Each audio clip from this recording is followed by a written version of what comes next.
Hi guys and welcome to another video. So in today I'm going to talk about on how to return multiple values and the same function. This could be very useful if you want to create something like that. So the first thing I'm going to do is to create a function or a method. To do that we're going to use def, and let's write some method right here. So instance, let's call return values. Okay. So return values will return multiple values. You could return multiple values. For instance, like return values. So to do that, it's very easy, guys. You just need to add a comma. So if I want to return two numbers, for instance, 10 and 20, I return the first and I put a comma and add the other number or variable that will do the trick.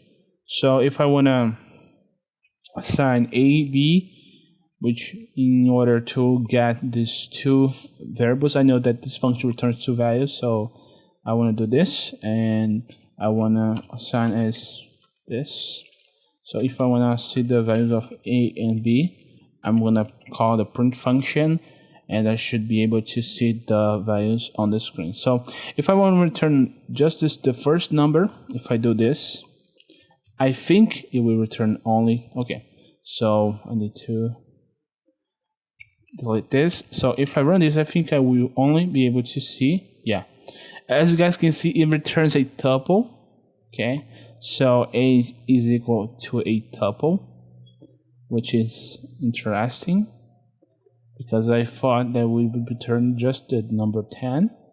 But if I really want to just return the first number, I think I could use this. So this will ignore the second argument or the b variable in order to get along. So you guys can see that it's very easy to return multiple values in Python. You just need to pay attention, and this would potentially make you more productive in some way. So thank you guys for watching this video. See you guys next time.